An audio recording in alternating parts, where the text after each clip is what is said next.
Welcome to the latest Watercolors Aquarium Gallery podcast, brought to you from the Aquarium Rush Studios in downtown Grand Rapids, Michigan. My name is Ben. I'm Amy.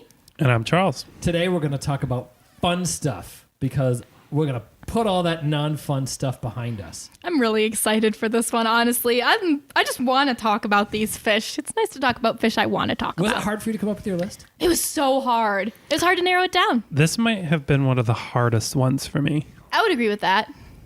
So there's a certain... Irony is not the right word because everybody misuses the word irony, but there's a certain... That's all right, Alanis. Let us know what you got. Isn't it ironic? There's a certain essence to this was the hardest list to come up with.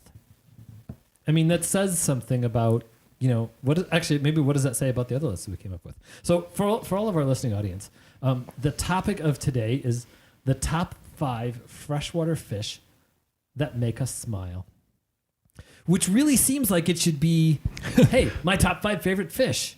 But no, it's this. There's more to it than that. Mm-hmm. There's more than just like, I really like this fish because, this is when you see, for me at least, right? When I see this, it's not just, hey man, that's cool. It's, I just got a smile on my face.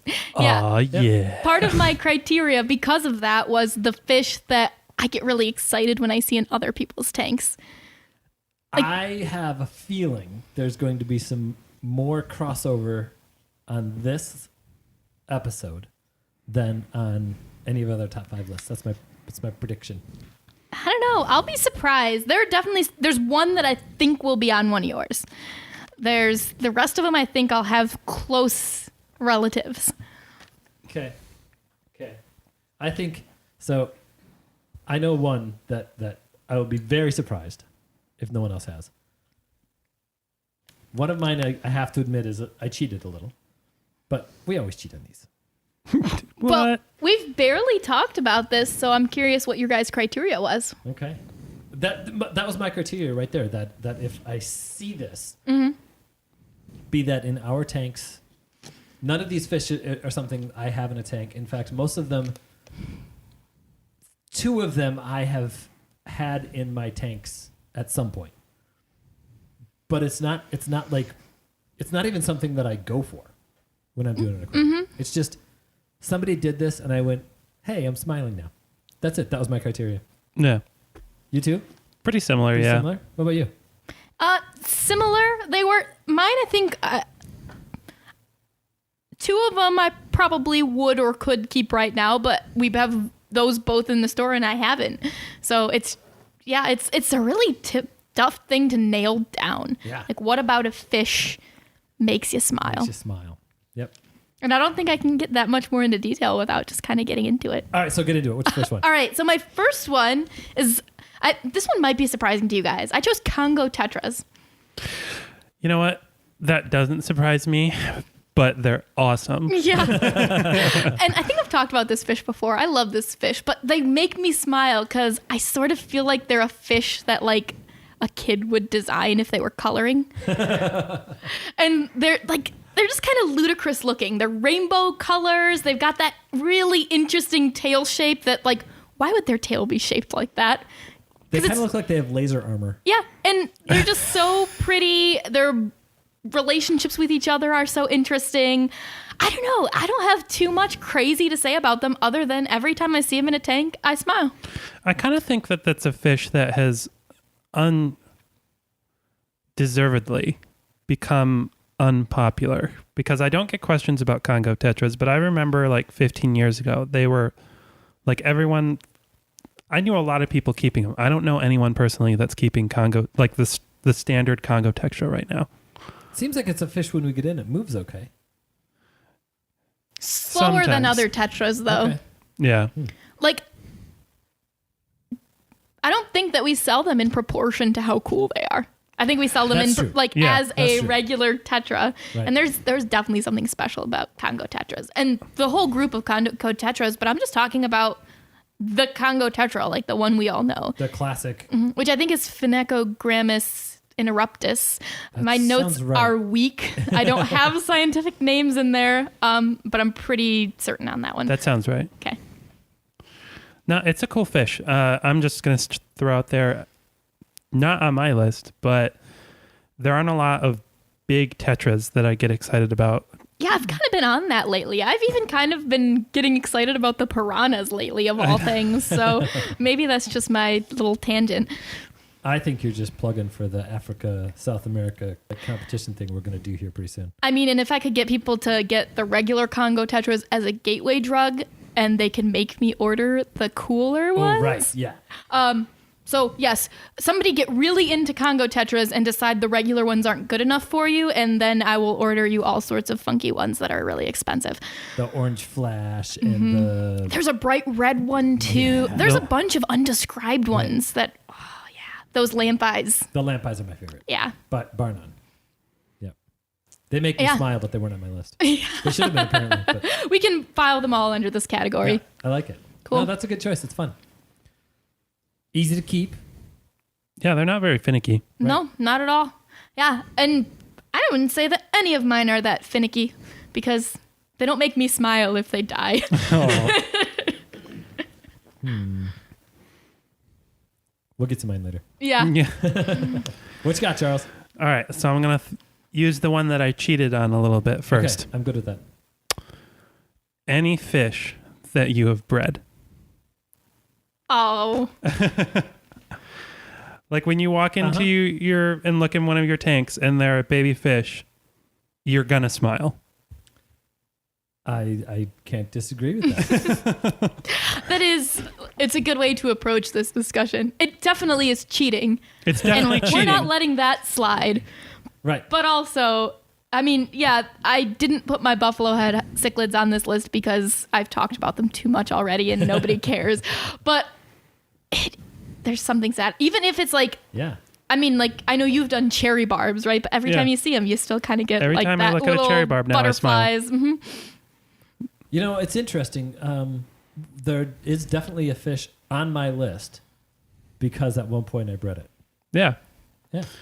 So at first I thought that you were saying that when you walk into your fish room or look at your fish tank and it's, hey, that fish was born in my tank. But really you're saying, I at one point bred these and now I'm looking at somebody else's tank. And I say, oh, that's a fish I bred. Yeah. You'll love I them get it forever. now. You will always have a soft spot for a fish species you've bred. I think that this is now that I'm understanding it, I'm saying, wow, Charles, that's a really good one. At first I went, breeding lab and all. No, I think that's good. I'm even taking back the he cheated thing. I was going to say, for me, it's also a plug for the local aquarium club's BAP program. Like, if you're Right. not involved with, if you're breeding and in the club and you're not trying to get those points, what are you doing? But, or at least discussing with people. That's just, there's so much to be learned from that resource and such. It's There are a so lot of much cool of the people fun. there. Yeah. That's a good plug, and it's a good fish. Okay, so if you could, like, what's the fish that, and maybe it's even you see it on a wholesale list, or you walk in the store and you see we got some in that you bred that like comes to mind immediately when you think that Cherry barbs. cherry barbs, Because Boom. that was the first fish I ever bred. That's very cool. So every time I look at a cherry barb, I'm thinking of it like, Yeah. my first thought is in the context of when I was breeding them. I bred them for like 5 generations. So when I look nice. at cherry barbs, I think of them in the context of how would they have fit into that program. Right. Yeah. It's such a wink to it. Like the concept of this discussion is often less about species and more about individuals. Like a fish, like a singular, that guy that you love will make you love the whole species forever. Pseudotrophus species ACI, which is an mbuna, and you know we don't give a lot of love to mbunas here. Yeah. And it's like, it's a common one. Right. It's a, Yeah, that's the first African cichlid that I bred. It's also, or the first fish that I bred. It's also the first mouth brooder that I stripped. oh, And that's cool. a really cool thing. Yeah. That feels like, Yeah, like, I'm doing whoa, something. I'm popping baby fish out of this fish's mouth. Yes. It's crazy.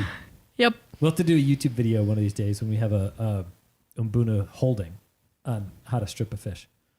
Because it's kind of a cool thing. It sounds a little rough, but It is It's a pretty little cool rough. thing, though. It is it's a really pretty cool, though. thing. Yeah, that's great. Yeah. So yeah, I get it, Charles. That's a good one. 2 points. Oh, he gets 2 points for cheating? Man, I should have cheated more. Well, cheaters win here. Yeah. Fine. Well, what's your first one? Are you going to cheat too?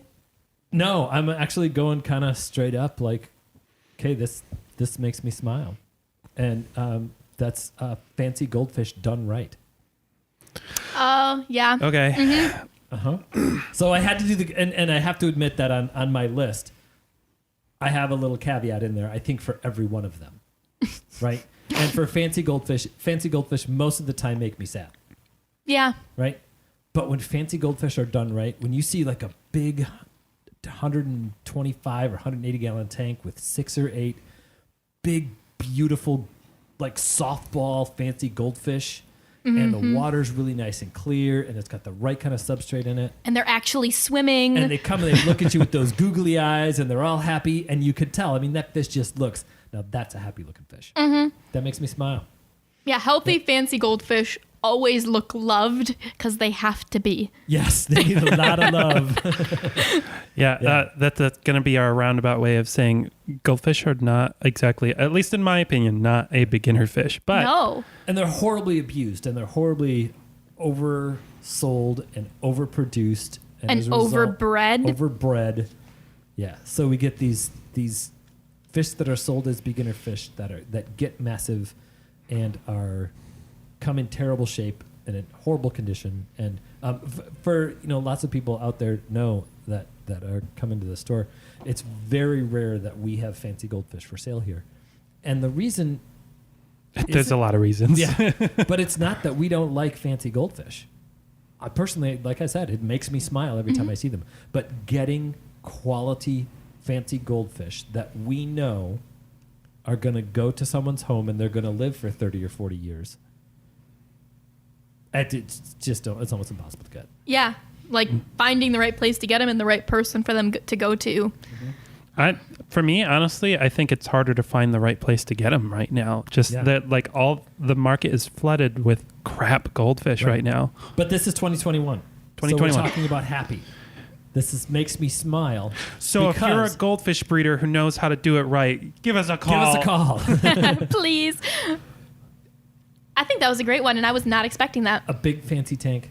The personality is it. The personality of healthy goldfish. Yeah, and it's like the type of thing that's so clear, like the first second you see them. You're either happy or sad, and there's like no in between.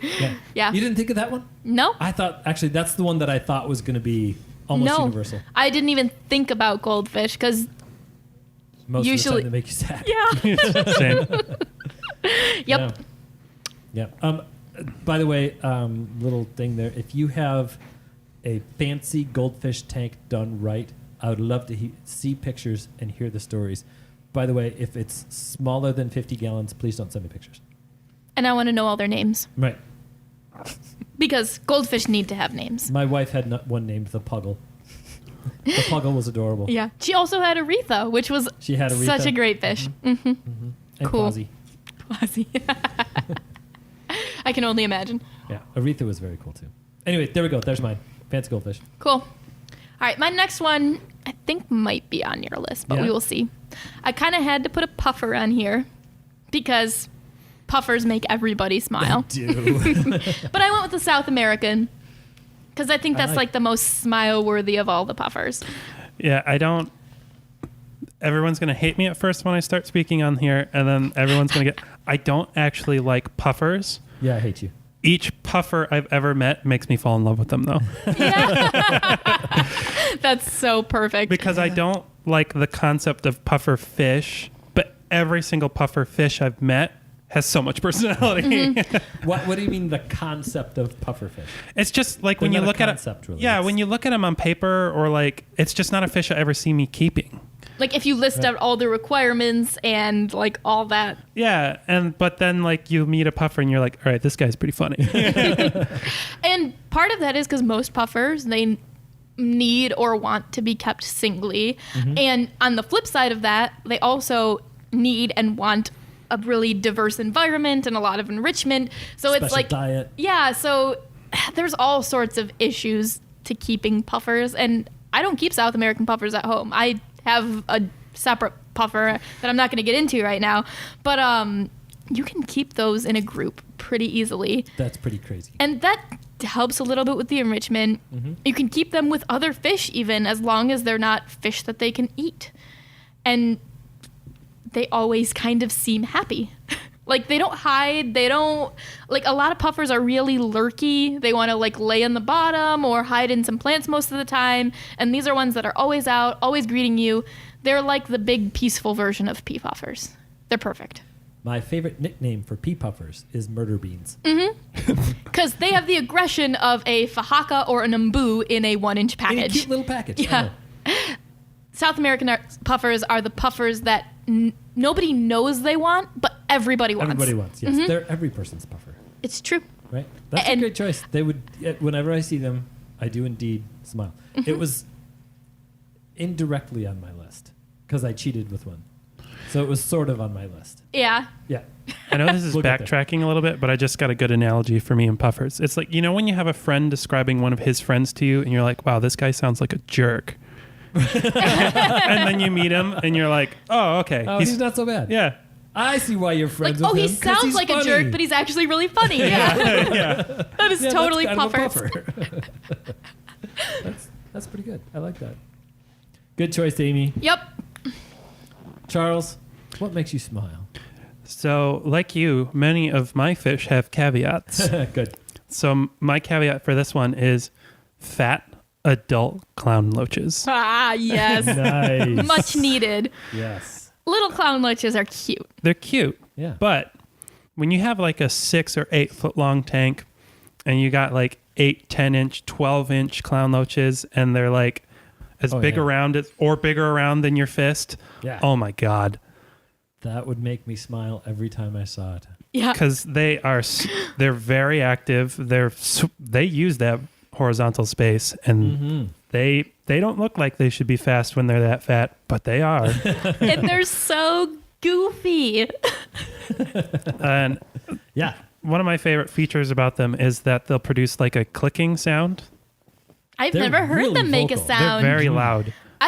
And I'll say, I don't think I've ever in person seen clown loaches like that. I've seen them in videos and I love it, but The first time I heard clown loaches clicking, I thought the glass was cracking. wow. It's very loud. wow. Have you seen their cheek spikes? I've seen, because I've seen pictures, but I've just never, I've seen that. I've just never, like, really been up close with them. We took over a service tank that it was a 55-gallon tank. By the way, this is not how a puffer or a big clown loach should be handled, right? This is a 55-gallon tank. And they had a piece of slate rock on the back. And we came in, like we took over the tank, and we're just doing water changes on it. And the third visit, I saw something move. It had a bunch of African cichlids in it. Like 6, 8 umbuna in a 55-gallon tank with blue gravel, right? Like I said, we took it over. We did not set it up. I just want to emphasize that. By We the way, don't we set up didn't set this tacky up. tanks. Yeah, we didn't do this. But then one of the pieces of slate moved. Like, huh? And I saw this flash of something. I pulled the slate back, and a 9-inch clown loach Wow. came swimming out of there with its big spikes out, looking at me like, dude, man, you're messing with my house. This is cool. Yeah, he was gorgeous, but of course, a single clown loach is always going to hide.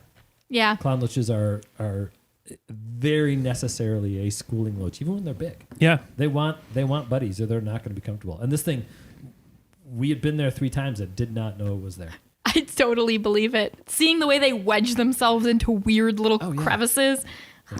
But they're so cool. It's like They're amazing. one of the biggest arguments to me for a big tank.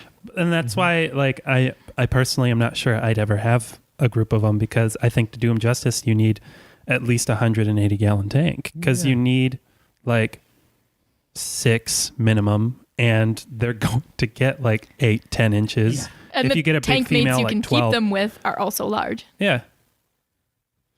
But I love them. They were the original favorite freshwater fish for me.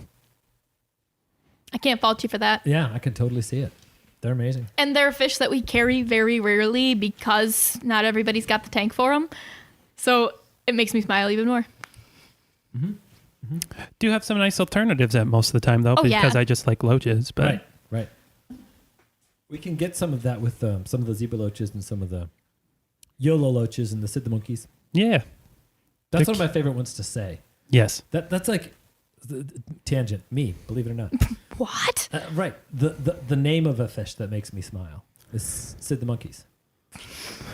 And it was because all of a sudden somebody said, "Okay, I see you struggling with pronouncing that name." Right? And so everybody just look at how it's written and try and pronounce it. If you've never heard it pronounced, nobody comes up with it. But then look at it and pronounce it Sid the monkey. That's actually the correct pronunciation, by the Sid way. the monkey loaches. Yeah. See? Amy just smiled. Now, every time Taxonomy you is see that, fun, you guys. Please believe us. Taxonomy is enjoyable and hilarious. Satana perca. Satan's Yes. perch. Also, like one of the chillest fish I've ever seen. Oh yeah. Yeah. Good scientific name does make me smile. It does. It does. Maybe that could be another podcast. Scatophagus. Yes. Sorry, did we cover clown loaches? I think I have the fine points that need to be run Alright. for these. We did a good homage. This is a really fun one because we don't even need to get that into care if we don't want to. We I just know, get to right? talk about the fun parts. Yeah.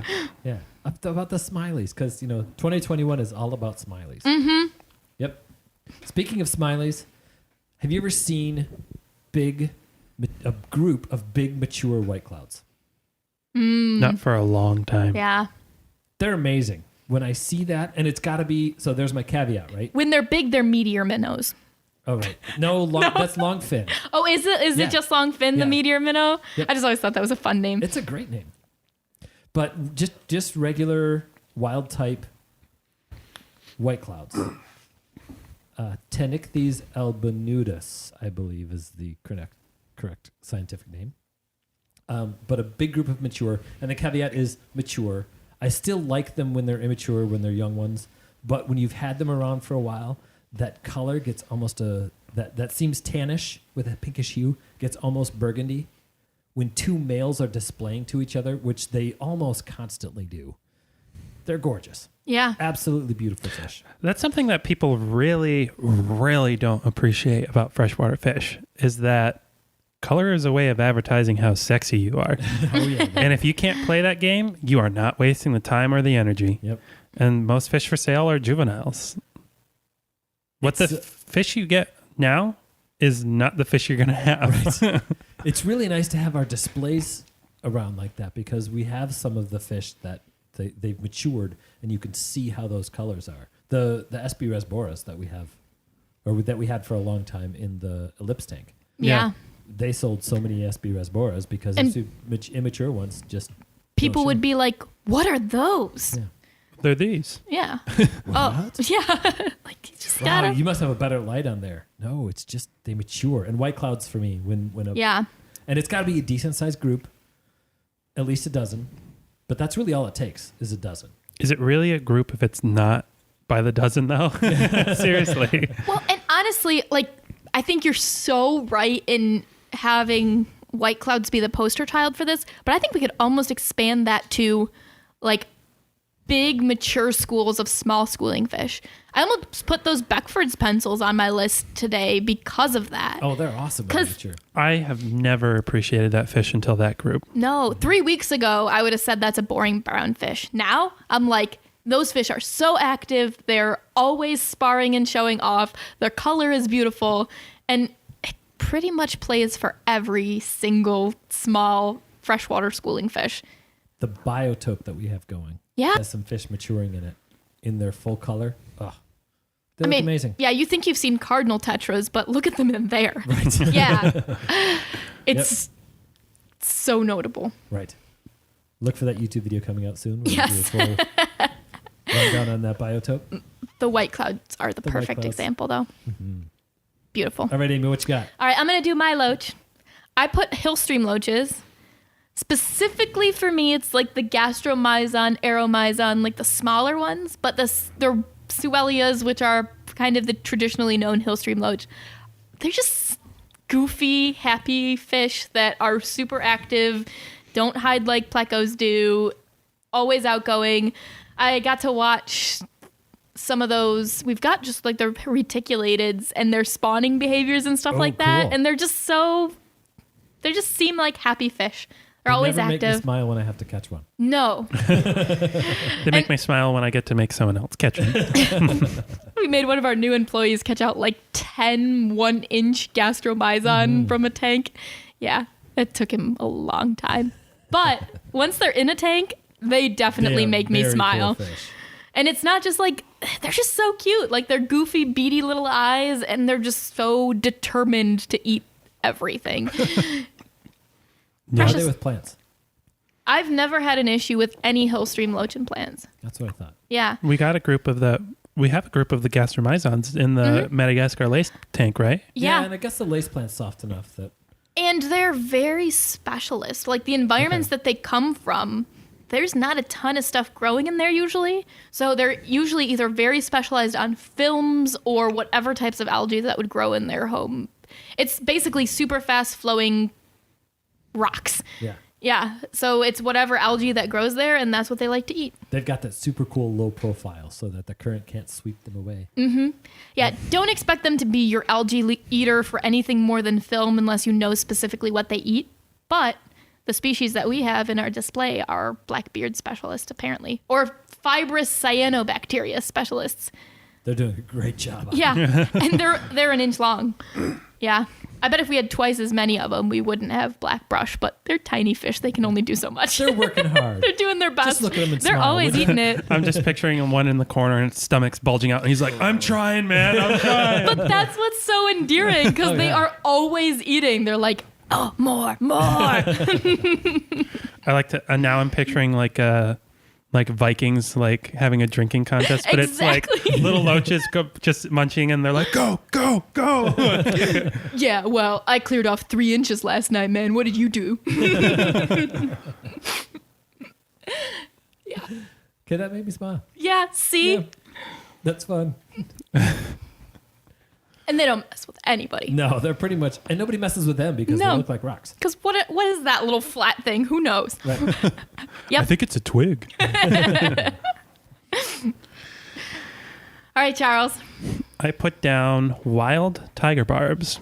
I'm specifically gonna, and I'm suddenly blanking on but the Bornean tiger barb. Yeah. I don't know. Their personality is just amazing because the domesticated strains are just jerks. But man, they have some really cool color. They have an almost like, instead of like that yellow or orange, they have like an amber thing going on. And then their black stripes have a little bit of green in them. Mm-hmm. It makes me think of like everything I like about a hexazona except chunkier. When those fish mature, that color turns into like this solid thing, and instead of this, this silly paint job that they get. Yeah. But so quick story. So my dad has never been an aquarium fish keeper, but he has always loved tiger barbs because he loves the activity they add in a tank. Right. And I think he might be the person that pushed me in the direction of barbs in the first place, just because he was interested and it was fun to talk about. So wild tiger barbs for me are like the evolution of me moving towards wild type fish. I still like barbs, and it's like a callback to my upbringing, and it just coalesces all that together, and it's just not a fish you see very often. So every time I see them, I smile. Yep. Yeah. The smile for me comes from the distinction between them and the captive tiger barb. Right. Because I get it. Like, I get why people want them. They're so cool. They're so outgoing. And the captive ones are just, for whatever reason, we've speculated about it a few times, they are bastards. Nasty little fish. If you keep a really big group of them, most of the time they're just going to pick on each other, and they'll leave everybody else alone. And in that group, if it's big enough, they'll pick on each other without really probably totally killing anybody else. et cetera. Right. Like all these little footnote 1, 2, 3, 4. Right, exactly. Yeah. But the wild types, nah, they're just chill. They're pretty chill. They're good. Well, and I've heard so many disappointing experiences of like people who really love that fish and can't make it work. And if you really love that fish and you realize that there is a more beautiful, more peaceful option, which is the wild one, which is what they're supposed to look like, it's like, yeah, that makes me smile. Yeah. Like there is a solution. I don't know how we managed to take some I'm going to rant a little bit. Good. The domesticated tiger barb is a rare example of where everyone who listens to this podcast knows I'm very opinionated about captive strains. No. Domesticated tiger barbs, I think most individuals couldn't look at that and the wild type and say, we managed to make it better. That's true.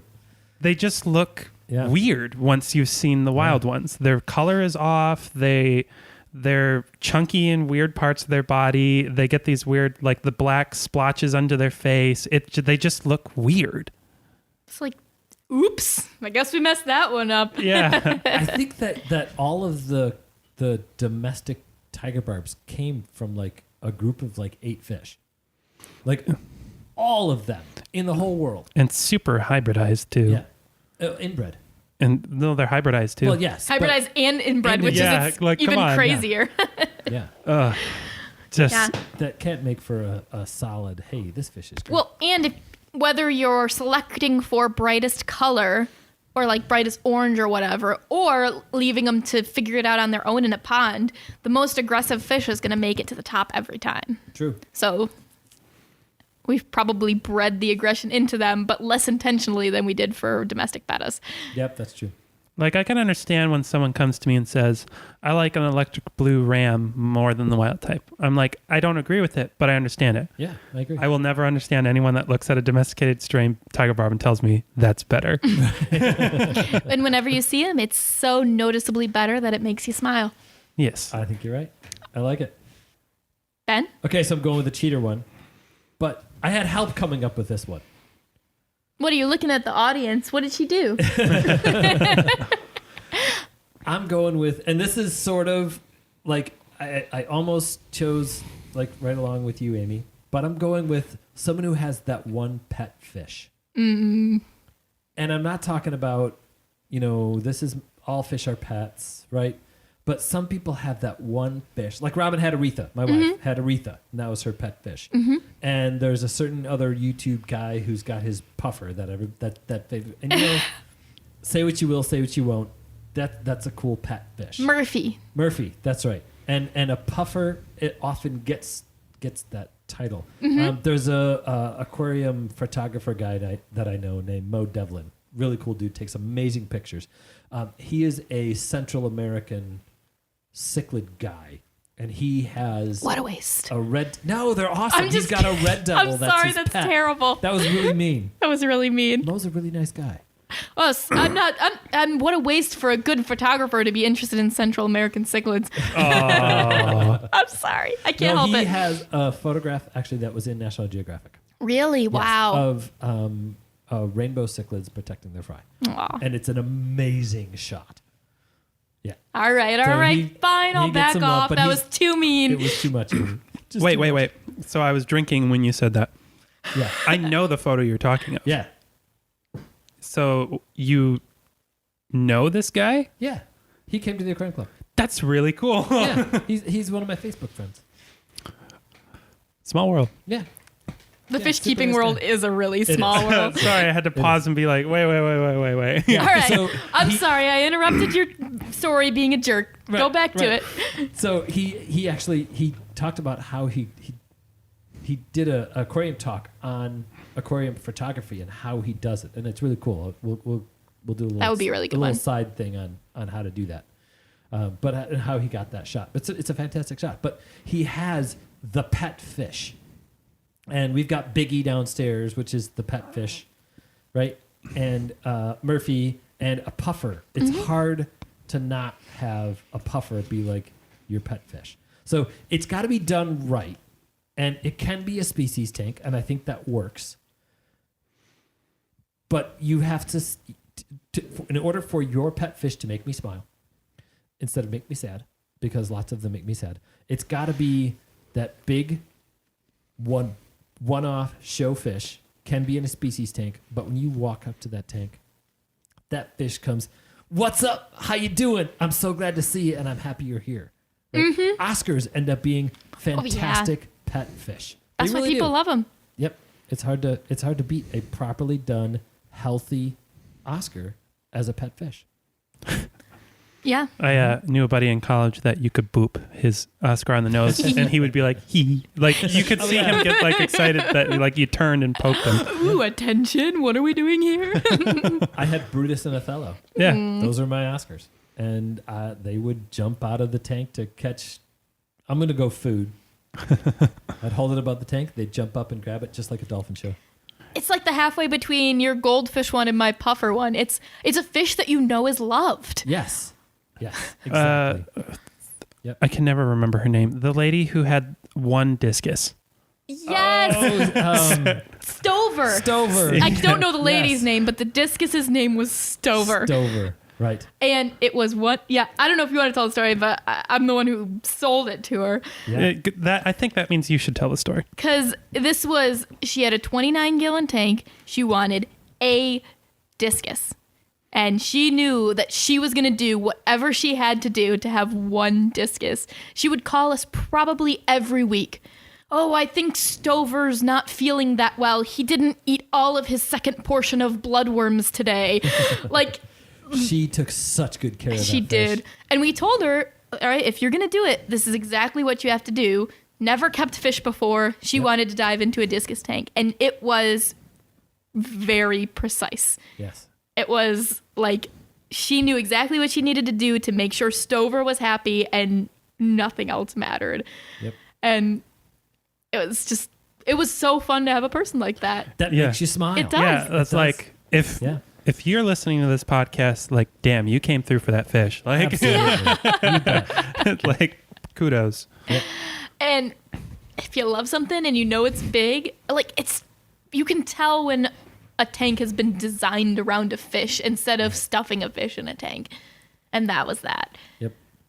And Oscars are often that. And whatever fish is loved. A lot of South America or Central American cichlids can It's get true. that kind of personality. You That's just- why flower horns Yeah, are so I was just popular, going to say. right? I personally don't care for flower horns, but I think if somebody had their pet flower horn and I saw that fish come wiggling and shaking up because it was going to get a little bite to eat from the person who loved it, I'd smile.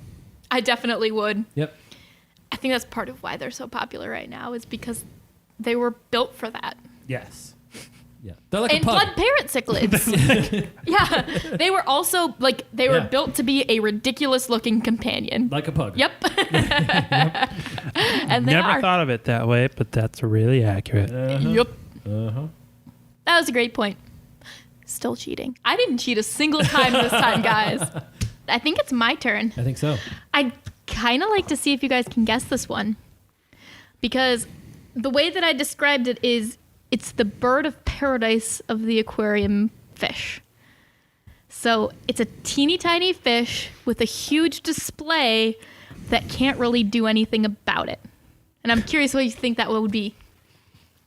Is it one of the pseudomugals? It's not.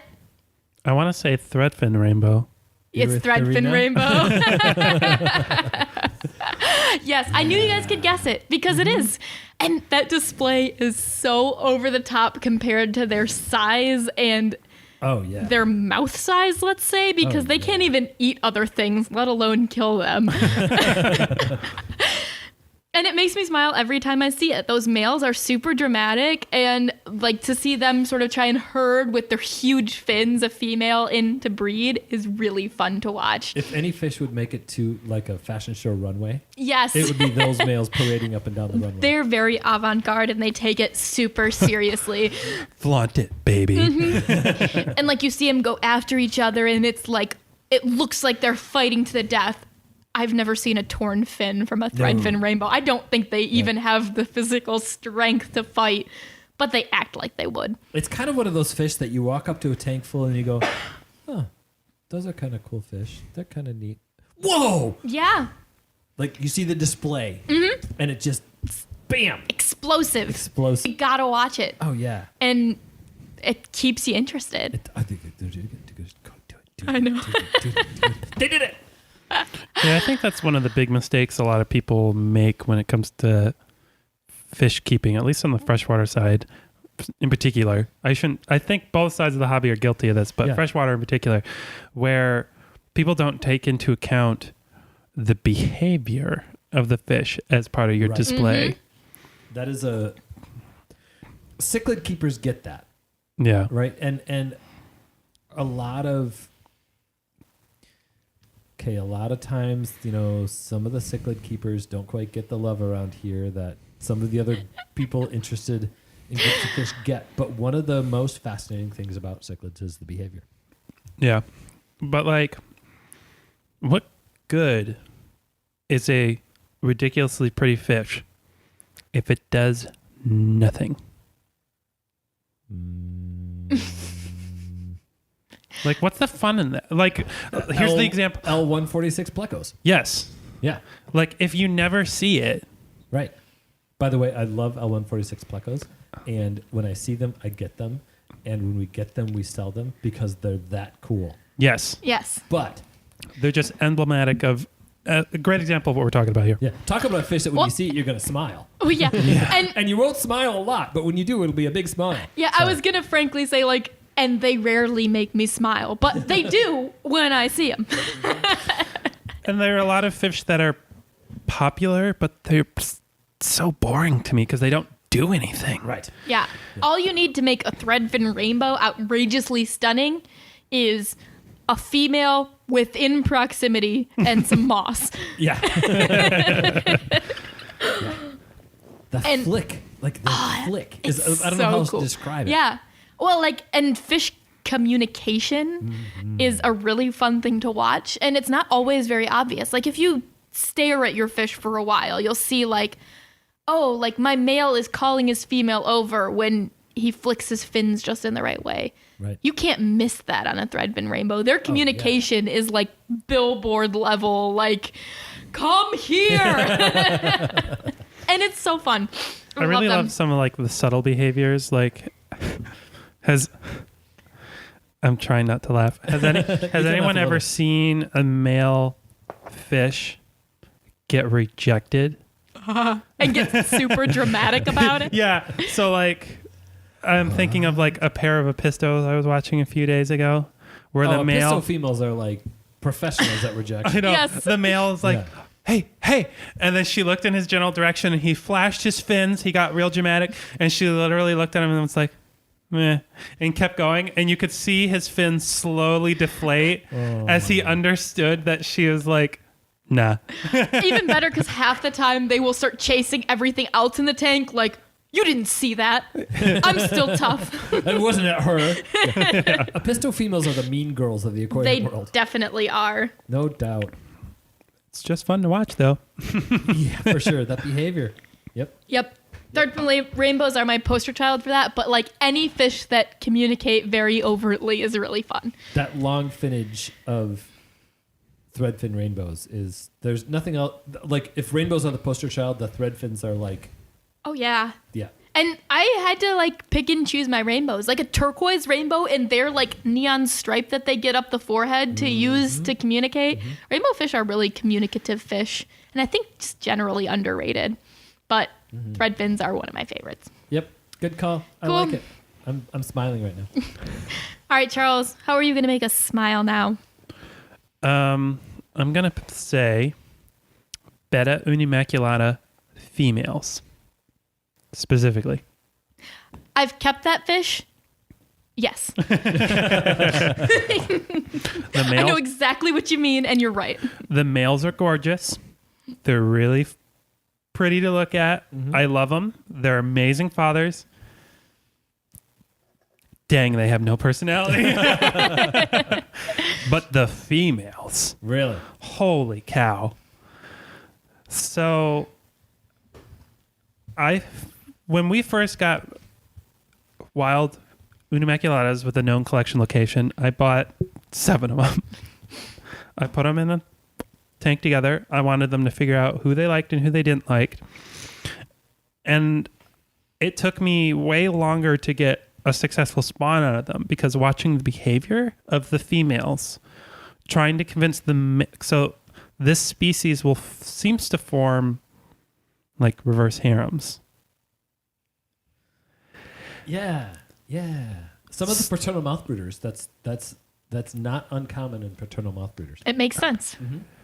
So the females, you could tell who was the most popular female at any given time. And the most memorable to me was at one point, there was one male in particular that each female desperately wanted in her harem.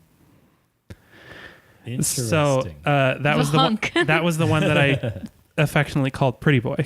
He ended up in my tank eventually. I love that guy. You still have him? No, he got into it with one of my other fish. I think he was trying to steal eggs. He was trying to rob the nest Of the buffalo head? Mm-hmm. And he does not tolerate that. No. Fair. Yeah. I didn't think that they would. Now I've got to choose things that are only specifically I know they won't try to raise or to raid eggs. I think all of my fish are algae eaters now. So anyways, this one female, she managed to have Pretty Boy in her harem, and then she lost him. I did not see her for 5 days. She went and sulked. She went and sulked. Wow. And she lost her other male because she was not paying attention to him. Wow. How the mighty have fallen. Yeah.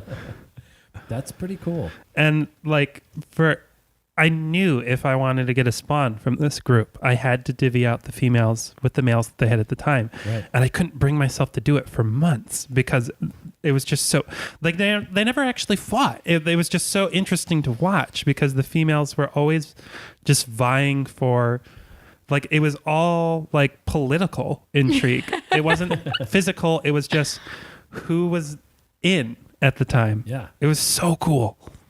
Yeah, sometimes we think of breeding as the only fish behavior, and it's not. No, there's all little social networks and things that are going on. If we talk about, most of our fish are juveniles, you're not going to see that much out of them when they're at the store. Those are that's like fish high school. Yeah. They haven't peaked yet, hopefully. Yeah. anybody who peaks in high school, you just feel sorry for them. Mm-hmm. Any juvenile fish that peaks as a juvenile, you feel sorry for. Yes, the mature you make me wanna age. focus on some mouth breeding bettas again, and what I do personally, which. Okay. We got to find betta ocelata. Yeah, I mean we got to reach out to our wholesalers and say, okay, that's your only hope. That's They'd one probably help us out. This is Ben, and you're my only hope. See what I did there? There you go. All right. I wasn't wrong though. It is one that Betta ocelata is one I've always wanted to do because that was the one that Mike Helweg specifically wrote an article on, and I've never seen one with my own eyes. That was my first mouth brooding betta. That was the one that got me wanting to do wild types. Yeah, and since I had them years ago, I have not seen them since that one group. And that group went around the aquarium club. I know we're going on a tangent here away from Still related. your fish. But that strain was so easy to breed that they were going for $1 a bag at fish auctions because everybody had them. Everybody would just get their group of 6 fry and they'd put them in the tank, and 4 months later they'd mature enough to start breeding. They'd have their babies. There'd be another 3 bags of Betta ocelata at the aquarium club. I love to see that. And they just kept going. And that's how I got my 6. And I had 6 of them in too small of a tank, and they did not care. They were awesome. I let somebody borrow them to get their BAP points. I'm not naming any names. And he let them all jump out after I told them they will all jump out. Anyway, I missed that flash in the pan. And that's why unimaculatas don't always make me smile, but right. I know exactly what you mean. Fish behavior is something that That that would be an entire podcast, I think, and it's some discussions to get into with not just what are some cool behaviors in fish, but okay, this fish is overlooked because of this, but it should be kept because of its behavior, and this is the behavior to watch. I almost put Brichardi on my list because of that. Because they will do the I'm talking about Meolamprologus Brichardi and like their cohorts, Right. Because they'll do that like not only are they fantastic parents, they're also fantastic aunts and uncles and neighbors, and they will communally raise fry. You're kind of stealing mine. Oh, I'm so sorry. Only kind of. Well, it's your turn. It's kind of. It's your turn. But so my next one of fish that makes me smile, of course, it's a little bit of a cheat, but it's cichlid parents raising fry. That's not cheating. No. And whether that's Brichardi, they're one of the most amazing groups of fish to watch doing that. I've seen giant Umbuna aquariums that also put in some Brichardis because they're cool. Brichardis, by the way, Neolamprologus Brichardi, Tanganyikan cichlid in with the Umbunas. And the Umbunas were twice their size, and they all, like the Brichardi set up camp kind of right in the middle of the tank. And it is camp. It's like tribal. Oh, yeah. Yeah. Oh, yeah. And you could see 3 or 4 different generations, and you could see a bunch of little fry, and you could see the 2 groups of Umbunas that this group always hung out on the left side, and this group always hung out on the right side. And they pretty much wouldn't cross the Brichardi camp. I don't blame them. Right. Because they're such good parents. We joke in the club a lot about convex cichlids. But when you see a group of convex cichlids raising fry, it makes you smile. It is a I very almost cool put thing them to on watch. my list too. Did you really? I really I was like, all right. But also every time I see a convex cichlid come in, I'm like, ugh. So I couldn't put them on there just because we have so many. We're going to sit on those for a while. 'Cause Yes. they're so easy to breed. And who wants them? I don't When know. you see Apistos or Pulvicochromis with like snaking through a really well-planted aquarium with this group of fry following behind it. I always picture like an Episto mom when she's leading the fry around. I don't know why specifically, but come along, little Timmy. Everybody hold fins. Like when one gets Yeah. behind and they're like, push them towards it. Oh, so That fun. behavior is so amazing to watch. Yes. Especially if they're biparental and like both parents are working towards it. It's beautiful. Gillotochroma species, you can't. Oh, when you see a group of Gillotochroma species protecting a group of fry, that is a ferocious little group of parents there, and they can be in a tank with some big, nasty, mean Tanganyikan cichlids that are out there to eat the fry, and those Julie parents, they get wedged in these little skinny pieces of slate or whatever skinny little places they can find, and just little torpedoes coming out when anybody gets too close. And they will fight to the death, but usually they don't need to. They It's don't. pretty discouraging They're fast. because I feel like they would probably attack me too if I was trying to move that. Right. Yeah. I think that's for me, the only advantage ram cichlids have over Epistos is that they're biparental. Right. And just like the maternal care is amazing. Yeah. But there's just something unique about 2 parents co-opting on it. Or you could just go with buffalo heads. I don't really Who like said that? buffalo heads though.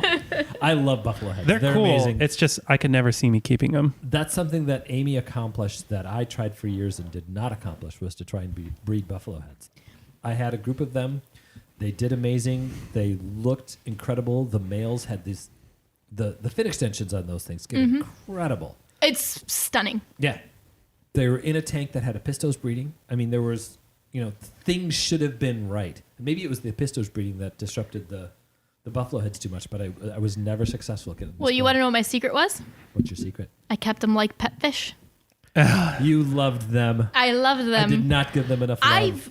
I built my planted tank around the habits of that fish. They're burrowers. They're not cave spawners. I love that. So I built a rock structure, let them dig underneath it, and then built my substrate layer over top of it and started growing plants over it. So I let them have what they wanted. Like I built that tank with them. Oh, see, in the tank that I kept them in, I didn't know that much about them when I kept them. It was probably 20 years ago. Even now, people treat them like whatever African cichlid. Yeah. I had big, chunky rocks as the substrate. Mm-hmm. And you can't burrow in big, chunky rocks. Yeah. People say they eat plants or dig up plants. They want to burrow. So if you give them that, they don't. Nice. Yeah. That's super cool. I'm just going to connect this with a statement you made earlier. So wait, you design the tank around the fish instead of cramming them into the tank. You have. Yep. Write that down. That's a podcast. Yeah. Oh, that would be a really fun one. It would. How did, Design a tank tanks around fish. Mm-hmm. Which is how we should do it. Yeah. I mean, whenever you hear, oh man, I kept this random fish and I saw babies popping up. It's like I kept an egg scatterer in a tank that had a bunch of loose, fluffy plants and babies started popping up. Weird. That's how that works. Who knew? Yeah. Anyway. I kept these burrowing cichlids in a tank with these big, huge, chunky rocks that they couldn't move, and they never bred. Yeah. Weird. And they're not apistos. They just are what they are. Yeah. Yeah. Yep. So cichlids that exhibit parental care, they're much more fun than that. That's one of the main reasons to me that cichlids grew so fast in popularity. People somehow think, I don't want cichlids because they're mean. Mm-hmm. Okay. Thanks, Ubuna. Well, first off, I'm gonna address this real quick. There's like 2,000 species of I know. cichlids. You can't make generalizations like that. Exactly. I don't keep catfish because they're too big. Okay, there's like 4,000 Yep. species of those. Yeah. So I have one more. This is my betta group. Because I can't believe we haven't talked about bettas that much. And I'm going to say, I could be very much more specific, but I'm going to say the mini bettas. Yeah. To me, it's like Betta cochina, Betta brownorum, Betta hendra, Betta persephone, Betta miniopina. Who am I missing? A lot. But I mean, of like the teeny tinies. yeah. Those are the ones that to me are like the main group of them. You had Hendra and Bonarum to me. Those are your the cool red version and the cool blue version. So you got me covered. Yeah, rudolins. There's a few more. Yeah. But all the teeny tiny red and blue bettas, I don't know why they're not more popular. I feel like I should be selling those constantly. I think the reason that they're not more popular is because really to get those colors to really shine, you got to mess with the water.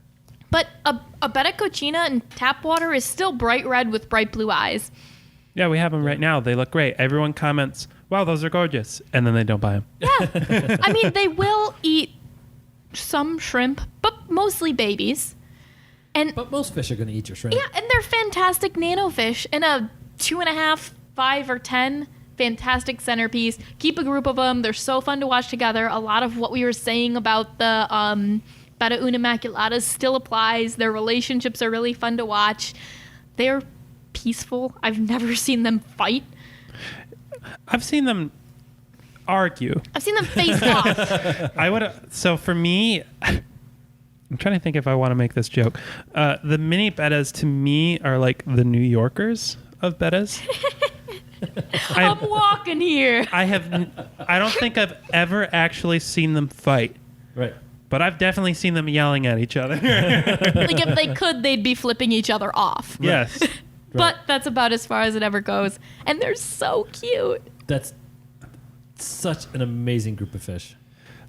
Like my favorite example of this is, and I'm not going to name names because I don't know if customers are okay with us name dropping them, but there's a specific couple that I convinced to buy a group of Betta Persephones. And for like 4 months, they were trying to breed them, but they kept coming in with stories of, so this male has taken over this guy's nest, and this guy but for them, it would be like, so Jeffrey and Henry aren't getting along anymore. I love that. And it's not like the fish were fighting; it was just they were all like, "Want the prime real estate, man?"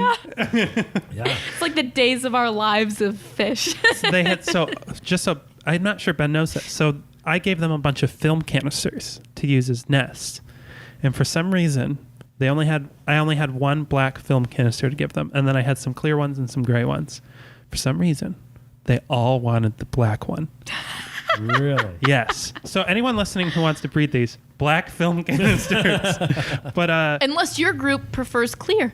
yeah. Unless you only have one clear one, and then maybe that's the one Then they'd they'll go all for. fight over that one. But like for some reason, Are these our friends out in the Lansing area? yeah. Okay.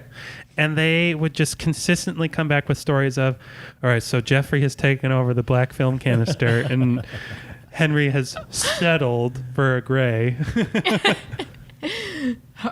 Guys, big news this week. Jeffrey's been usurped. It's over. He's resigned in disgrace. I don't know what happened. Just like the amount of personality in that maybe 2-inch max fish. Oh, if it's a big male. Yeah. Like, it's hard to believe that something that small can be that intelligent and that personable and that much attitude. Better And Persephone that is the cracks you up every smallest time. fish I have ever dealt with that was never afraid of me. Yeah. Every time Oh, I was sure. doing work in the tank, they would be watching me like, what are you doing? Hey, what's that? Hey, you're messing with my stuff. Like they were, it would turn from curiosity to annoyance in about 3 minutes. But never fear. They have no Right. fear. No. Brownarum was the first one of those in that group that I kept, and that was probably 12 years ago when not many people were keeping. Even fewer people were keeping wild type bettas. Right? And I remember walking down into my fish room back when I had a fish room, and that was on my killie shelf. Mm-hmm. And I had my clown killies and a pair of nothos and the Brownarums. And I can still picture those 3 tanks lined up. That might be 3 of the most incredibly beautiful fish in the freshwater aquarium hobby, all lined up in a row. Yeah. Definitely if you're talking 3 inches and below. Oh, for sure. I don't even think there's competition No. there. No. Although, I mean, there is. That's the thing. There's still the peak. Yeah. Wait, which notho? Wait, Which- Brownarum or Hendra? I mean, we could throw in some pseudomugils or some scarlet baddis, and we could get some arguments for beauty.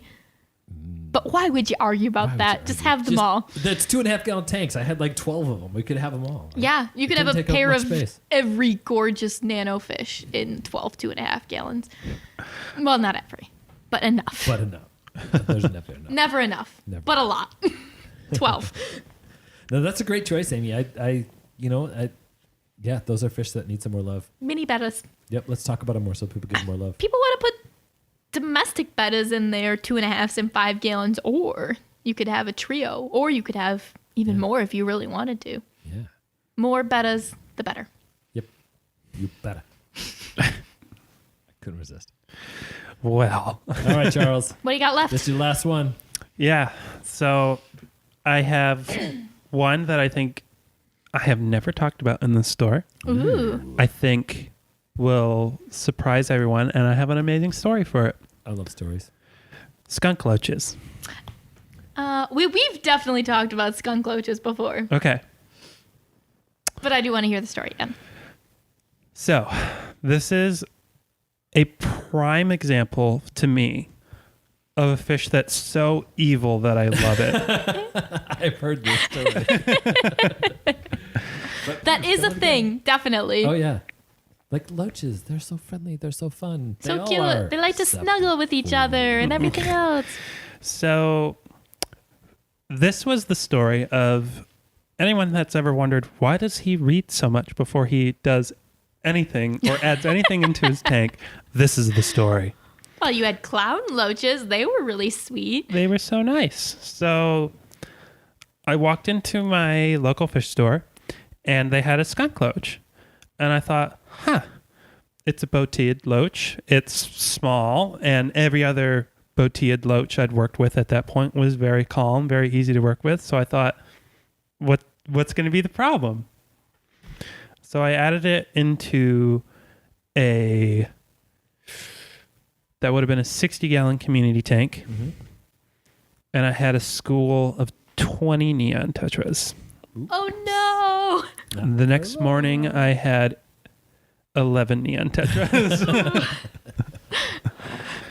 And some really And this fish fat-looking makes you skunk smile. loaches. You remember? Wait. You remember the topic of the podcast here, right? Yes. Right. It's fish that make you smile. All right. So Then he cried for 2 hours Right. and then he smiled. So then this was a fish that definitely had to earn my respect because I set her up on a tank on my desk that was next to my bed because that's the only space I had room for her. And I was like, this fish has she can't stay in here. This is, Right. What is this? Was it a single that ate half your... she didn't eat them. She just killed them. Just for the sake of murder. This is going to maybe get a little bit graphic. So loaches have those cheek spines. Mm-hmm.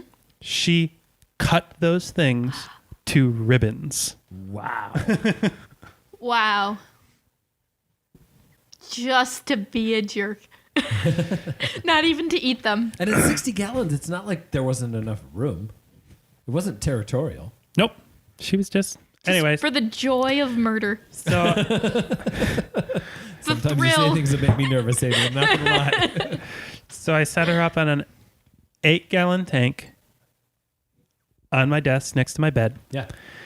This is not the setup I would ever recommend for this fish. For anyone listening, by the way, Right. they deserve more space and they should be in a group. But This is the you already screwed up setup. this was I already screwed up. It's what I had, and it took me like years to find more skunk loaches. Like I was just at a time where like a lot of the LFSs were closing and stuff wasn't okay. So trying to find anything cool was hard.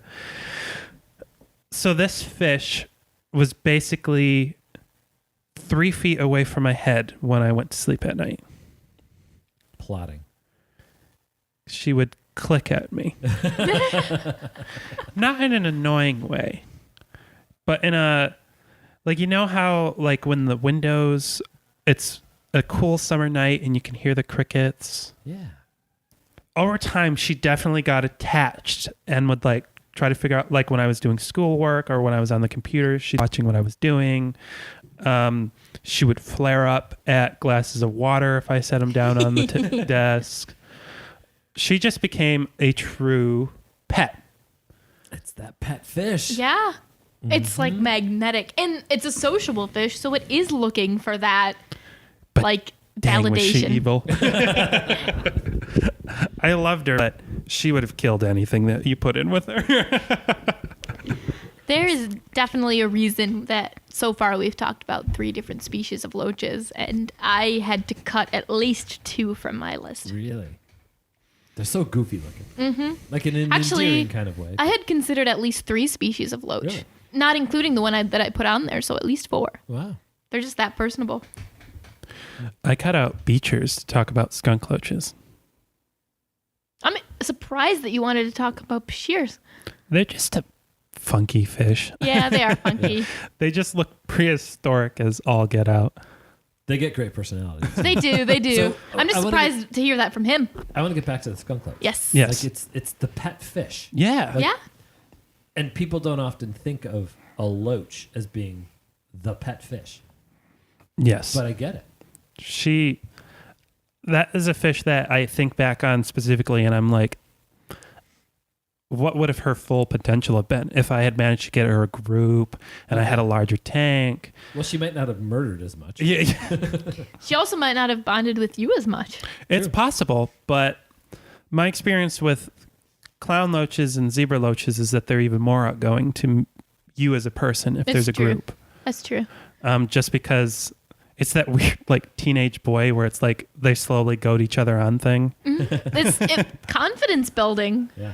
I had a pair of Botia striata actually in the same tank as the buffalo heads and the apistos and the Egg stealers. egg stealers. That's probably my problem. Could have been. I was so young. Mine killed a pandagara, so Oh, wow. I Yeah. was young and dumb then. Egg so I didn't know any stealers. better. But that pair of Botia striatas, they were just constantly like slithering around each other and playing. They looked like they were playing. I was pretty sure it was a male and female just because one was skinnier and one was fatter. Never any indication that they were spawning or anything and everything, activity like that. just like to snuggle. But that they did. Yeah, that personality. Ooh, I just had a revelation that I think might help us to understand loaches. They're like the cats of the aquarium world. Oh, I can see that. Where they're like, they want to hang out together. They sort of want to recognize that they're super playful. But you got to kind of win them over a little bit if you want them to interact with you. But if we call them the cats of the aquarium world, then I can only like other people's loaches. Do you have any loaches?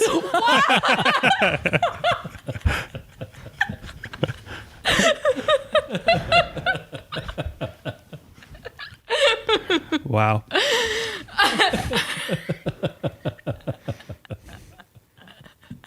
I'm sorry so we were aggressive. I'm sorry we weren't filming that because I can't express the look that was just exchanged by everyone in the room. Like, I can't describe it. Wow.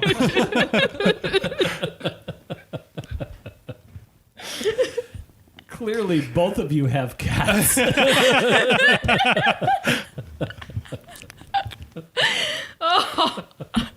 I know he knows, but he's not wrong. Charles and I are such cat people. That's really good.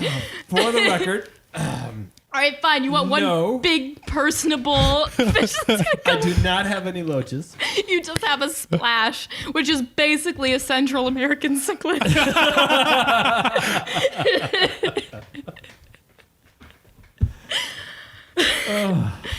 Wow. So- All right, we're learning a lot about each other We are. tonight. Tonight. I do not have any loaches. Too much. I do not have cats. And when I say I like other people's loaches in reference to cats, I'm genuine. I like other people's cats. I've had cats in the past. I hated my cats. And my cats hated me. I mean, it started with my cats hating me. Yeah. But- My cats and I are about as codependent as any two, as your two loaches I that get that. would not leave Yeah, I each get other it. alone. I get it. And that you have cats, I think is great. I would love to meet your cats someday. My But cats I- are the best. You should. I just You don't. don't, ever want need them. to defend yourself. We know you don't hate cats. We just like to tease you. And you don't hate loaches either, I but don't hate loaches. I would definitely. I'm probably going to be adding Hillstream loaches to at least 2 of my tanks, like pretty soon. I would certainly add loaches way before I would add cats. That was good.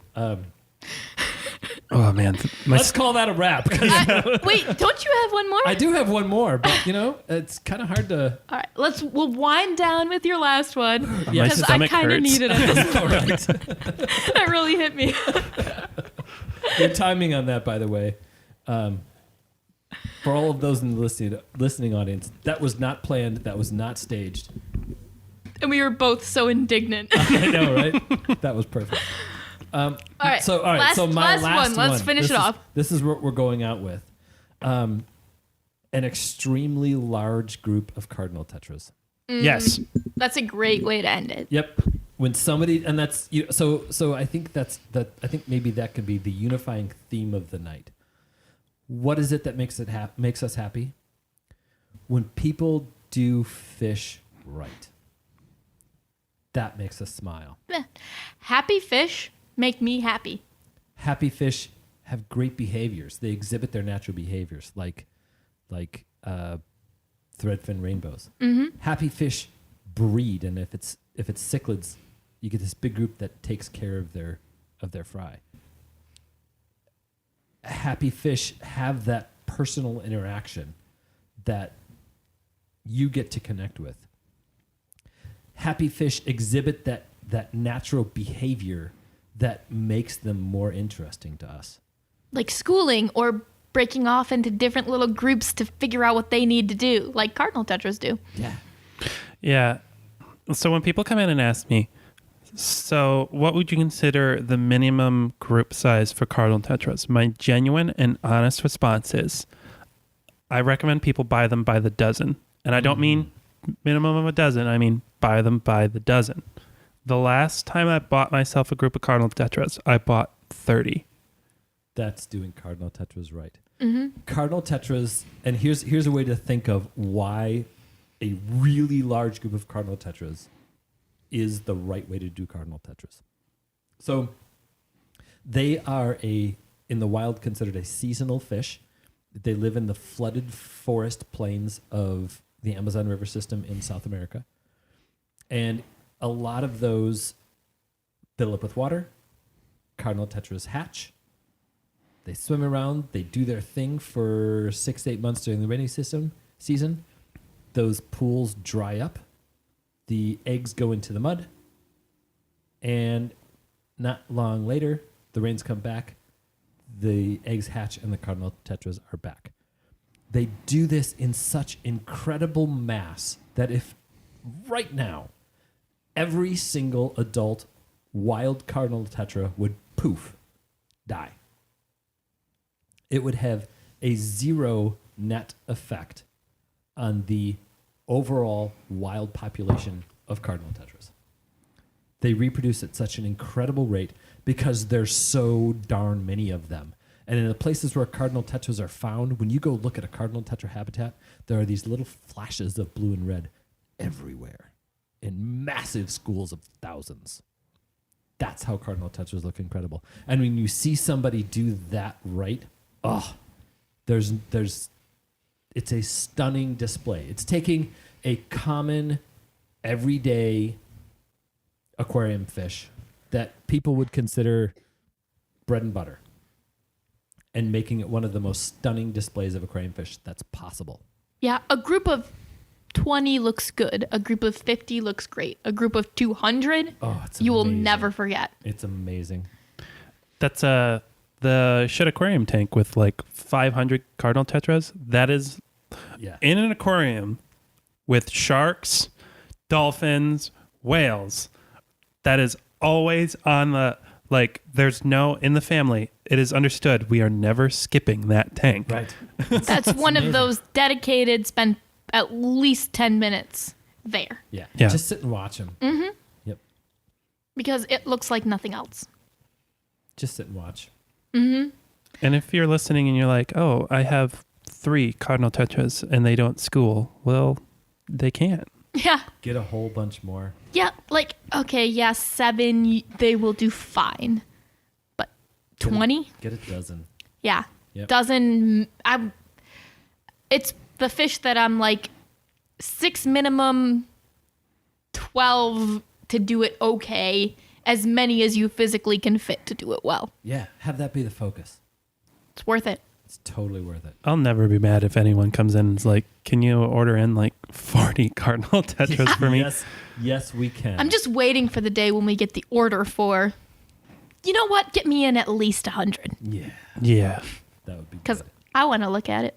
One of my first experiences young in an aquarium store was seeing a tank that had, it was a 125 or maybe even 180. I don't know. I was pretty young. And it was the entire tank. That's all that was in there. And it was full of cardinal tetras. Had to be 300 or 400 cardinal tetras in that aquarium. That's so cool. Stunning. Left a permanent impression on me with cardinal tetras. That's why they had to make my list of fish that make me smile. Yeah, fish that make an impression. Yes. That's the fish that make us smile. Yeah. All right, I don't have that much to say, man. That loach conversation really wiped me out. Well, I think that I'm gonna repeat what I talked about just a minute ago, and that's what are the fish that make us smile?